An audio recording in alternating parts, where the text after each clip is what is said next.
During the Sui, Tang, and Song dynasties, the dynasties expanded military campaigns and traded with merchants in Central and South Asia.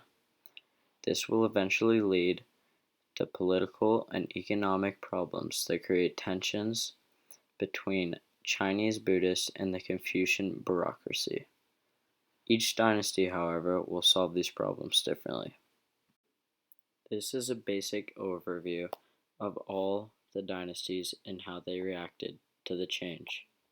The Sui dynasty tried to embrace Buddhism by granting special political and economic privileges.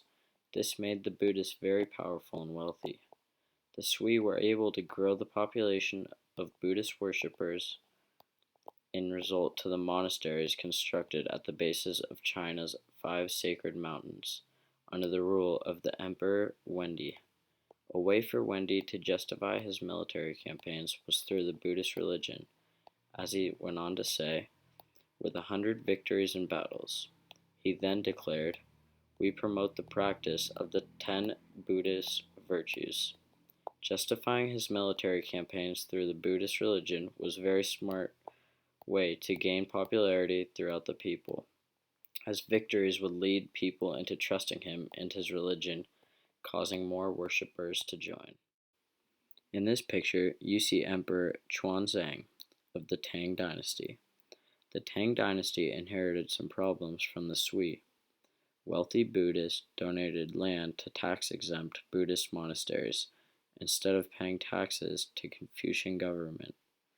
Tang officials believed in strict Confucian social order, so in the 8th century they ordered that Buddhist monasteries be closed down and their land seized.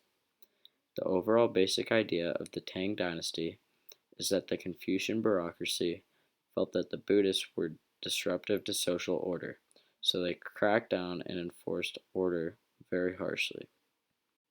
In this image, we see Emperor Taizu of the Song Dynasty. The Song Dynasty was somewhat friendlier towards Buddhism. However, it did not go out of its way to promote the religion.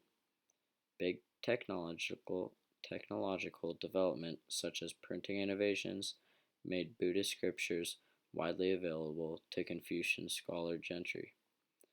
The scholars found these scriptures thoughtful and interesting, and began to adopt some of their ideas. Thus, while the Tang Dynasty largely resisted Buddhism, the Song Dynasty somewhat adapted to it and evolved their own ideas. This created Neo-Confucianism, one of the main religions that we see here today. Now, I will give a brief description on how a Buddhist follower would present himself versus a Confucianist follower. Hello, my name is Chong Zhang. I was a Buddhist monk in the 7th century who helped spread Buddhism throughout China. As a Buddhist, I believe in direct experience, meditation, and faith over strict rules and formal learning based on scripture. I believe we should detach ourselves from the material world and find enlightenment in other spiritual world. I believe success and faith can be achieved without doing any intensive study. As a Buddhist, I do not embrace the idea of social hierarchies. For example, Buddhist monks withdraw themselves from societies to live in monasteries. This goes against the Confucian idea that we should live in traditional family systems, known as filial piety. As the Buddha once said, the root of suffering is attachment. Now I will give a brief description on what a Confucius monk would say. Hello, I am a Confucian monk.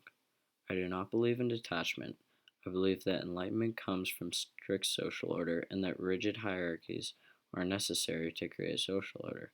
The celibacy of the Buddhist monks' withdrawal from society undermined our religion-based family system of our Chinese traditions, known as filial piety.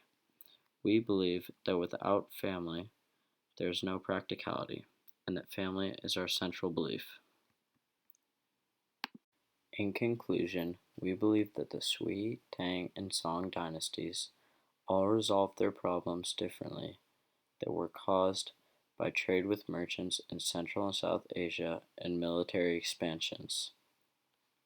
Thank you for watching, and I hope you learned something new.